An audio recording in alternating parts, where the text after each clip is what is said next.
we will soon be voting on the Victims of Crime Act.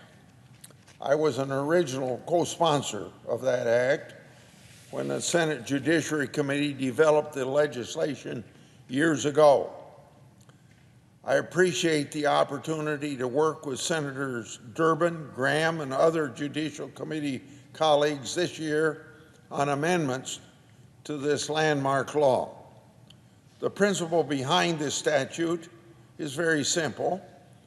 It is that fines and penalties collected by the Department of Justice from those who are convicted of committing federal crimes should be used to help those who are victims of the crime.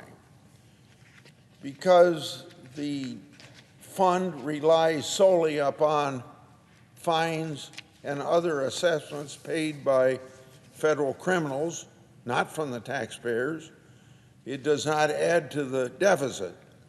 So any of these expenditures are very fiscally responsible. The money in this fund helps at least 6,800 local organizations. Examples like rape crisis centers and child advocacy centers. So this money provides needed services to millions of crime victims across the country each year.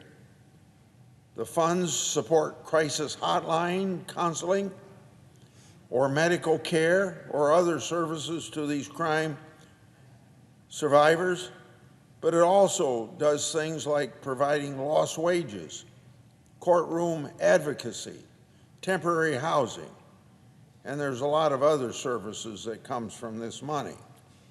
Since its enactment, billions of dollars have flowed through the crime victims funds to our states and our communities to help support victim assistance programs.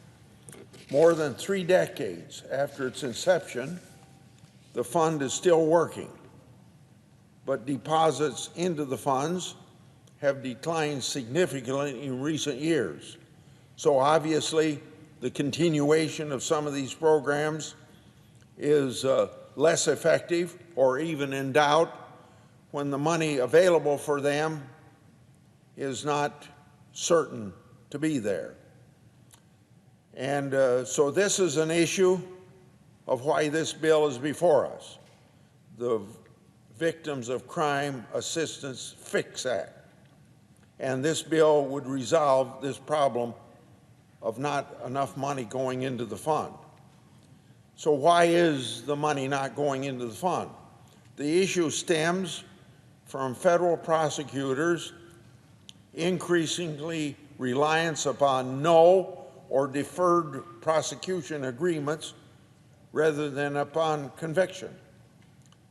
The money collected by the Department of Justice in these settlement agreements then is not attributed to the Crime Victim Fund the same way if it had gone through the court process and people had been convicted. Among other provisions, the bill makes a deposit fix to preserve the Crime Victims Fund. In other words, to overcome the fact that these no or deferred prosecution agreements, that money doesn't now go into those funds. It requires that the money from the no or deferred prosecution amendments must go into the fund rather than the general fund. The bill also changes the match requirements for state and local grant programs that rely on this statute. Providing this fix will enable crime survivors in my state of Iowa and across the nation to continue to have these services available in their communities. I encourage my colleagues to support the legislation.